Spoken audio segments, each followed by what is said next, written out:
Salve, salve diretoria, um grande abraço a todos os vascaínos e vascaínas que pertencem ao canal Giro Vascaíno. Um ótimo dia para todos vocês nessa data do dia 12 de agosto de 2025. Iremos comentar muito a respeito aí sobre a preocupação que eu, como torcedor do Vasco, tenho pelo não descenso do Vasco mais uma vez para a Série B. E a gente vai falar muito que o jogo de ontem entre Juventude e Corinthians deu muita margem para isso, porque o Juventude se aproximou apenas com 14 pontos, mas vem se aproximando. 2 pontos de diferença para o Vasco, que tem 16 pontos. E também o Vasco terá uma decisão fora de casa contra o Santos em São Paulo. Vamos também falar sobre a questão aí do zagueiro. Carlos Cuesta, parece que a situação ficou complicada para o Vasco. Apareceu um clube russo demonstrando interesse e pagando a multa que o Galatasaray desperta, tem interesse de negociar o zagueiro. E aí, cadê as contratações? E a situação do João Vitor? A que pé fica? A gente vai estar falando tudo isso dentro desse vídeo, então conto com a sua participação para você, chegar deixando o joinha, deixa aqui o seu comentário que é muito importante e além disso, compartilhe, divulgue para o nosso canal a cada dia que passa crescer mais e mais para que conseguimos atingir mais e mais vascaínos. Vamos lá, o Vasco está muito complicado no Campeonato Brasileiro. Por mais que se classificou para as quartas de final da Copa do Brasil, que será o sorteio hoje, para cima do CSA, que venceu por 3-1, mas no Campeonato Brasileiro o Vasco está muito complicado. Um detalhe, o Vasco está com 16 pontos, inclusive em 17º colocado. O Fortaleza tem 18, 18º com 15 pontos, e o Juventude vem logo atrás com 14 pontos. A diferença entre Vasco e o primeiro fora da zona é apenas 2 pontos, que é o Vitória. Mas o Vitória recebe o Juventude no sábado. Então pode acontecer do Vasco já saber de um resultado. Moral da história, esse jogo Vitória e Juventude acaba se tornando crucial para as próprias pretensões da partida do Vasco contra o Santos. Porque se o Vitória vence, o Vasco pode ter uma diferença de praticamente 5 pontos para sair, como se fosse 2 rodadas. É remar muito contra a maré. Se o Juventude vencer, o Juventude passa o Vasco, porque o Juventude tem 14 pontos e venceu o Corinthians ontem no Alfredo Jaconi, que é muito difícil, sabendo que o Vasco ainda tem um jogo adiado do primeiro turno para enfrentar o Juventude. E aí você vê que agora com o Juventude o Thiago Carpini voltou, aonde que ele teve grande sucesso, que ele tirou o time da Série C para subir para a Série A. Inclusive colocou o Nenê, que o Nenê faz toda a diferença, mesmo com 43 anos, realmente o Nenê faz a diferença, onde que ele deu uma assistência para o atacante Matheus Babi. Um jogador que eu queria muito no Vasco. Não para jogar todos os jogos, mas a liderança que o Nenê tem hoje no momento, nenhum jogador exerce. Por mais que ele possa ter a idade do que for, mas é um cara que faz a diferença nos bastidores, faz a diferença num vestiário e faz a diferença quando entra, ainda mesmo assim com essa idade avançada para os padrões do futebol brasileiro. Enfim, o Vasco vai se complicar. O Vasco empatou com o Atlético Mineiro, um jogo que era muito difícil, mas o Vasco competiu, mas esbarra nas limitações técnicas de alguns jogadores, esbarra na falta de elenco, e isso a diretoria precisa identificar, precisa enxergar em relação a essa situação. Não dá mais para o Vasco ficar nesse marasmo que está hoje. Você consegue perceber que realmente ninguém da diretoria fala nada.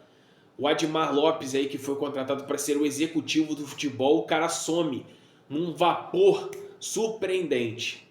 O Pedrinho já não tem o costume de falar, porque ele prefere bloquear as pessoas que criticam ele.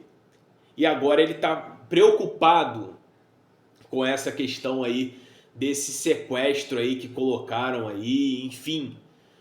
Felipe, o que faz dentro do Vasco? É diretor da base? É diretor dos profissionais? Ele faz o quê? Qual é a função? E o único que talvez fala alguma coisa é o Amodeu, que é o CEO, que deveria estar cuidando da parte de finanças, que deveria estar cuidando de outras situações, é o porta-voz da diretoria. É aquela multifunção, aquele funcionário bombril. Ele serve para tudo que é jeito. Então o Vasco hoje vira uma bagunça. E você vê que o Vasco não está fazendo reformulações pensando em se manter na primeira divisão. Você vê o Sport, que é uma equipe que está lá com 9 pontos, venceu o Grêmio surpreendentemente fora de casa.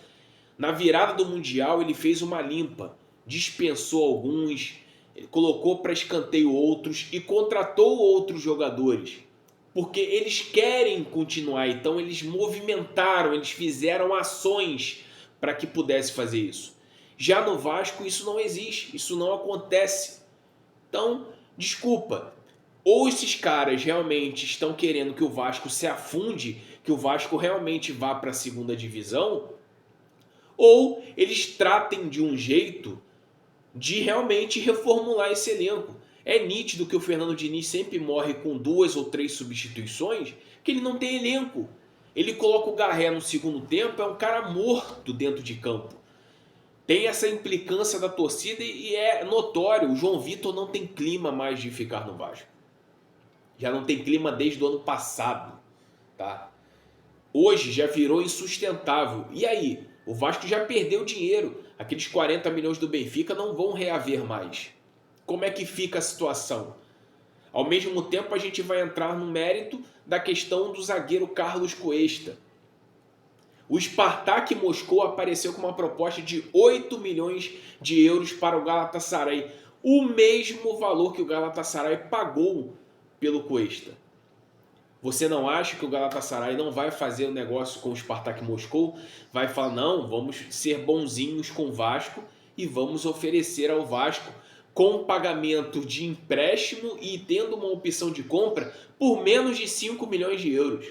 Muito abaixo do que ele pagou o Cuesta, que não está sendo relacionado e não está jogando na equipe do Galatasaray.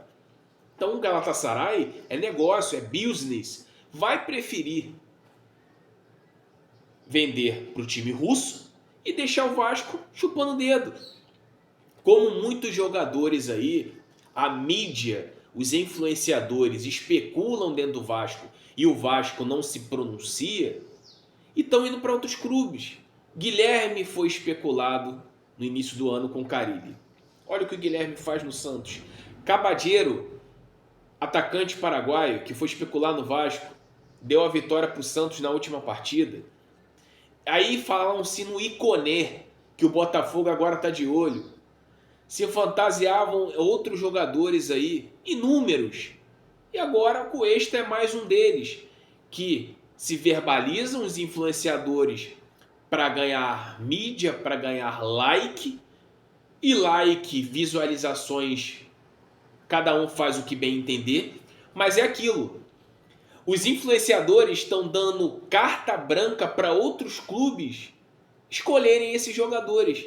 E o principal, que é o clube que esses influenciadores torcem, não está contratando. Então os influenciadores estão sendo scout de outros clubes. Está ajudando os outros clubes com indicações de jogadores e o próprio Vasco não contrata ninguém. Então é mais um balão que a diretoria vem cometendo. E eu não vejo uma luz nesse túnel, porque realmente o Vasco está a 2 pontos de sair da zona do rebaixamento, vai ter que fazer 30 pontos. Ah, Bruno, para que isso tudo? A métrica é simples, matemática 2 mais 2 é 4, não é 5, ela é bem simples. O Vasco precisa atingir 45 pontos, o Vasco tem 16, o Vasco tem que bater 30 para se livrar nos 46 ou 29 para bater 45. E o Vasco precisa fazer 30 pontos no segundo turno. De 60 e poucos disputados, porque o Vasco tem 2 jogos a menos. 2 jogos a menos, que um é contra o Juventude, que venceu o Corinthians ontem, e um que era para ser em São Januário, mas venderam para Brasília, que é contra o Bahia.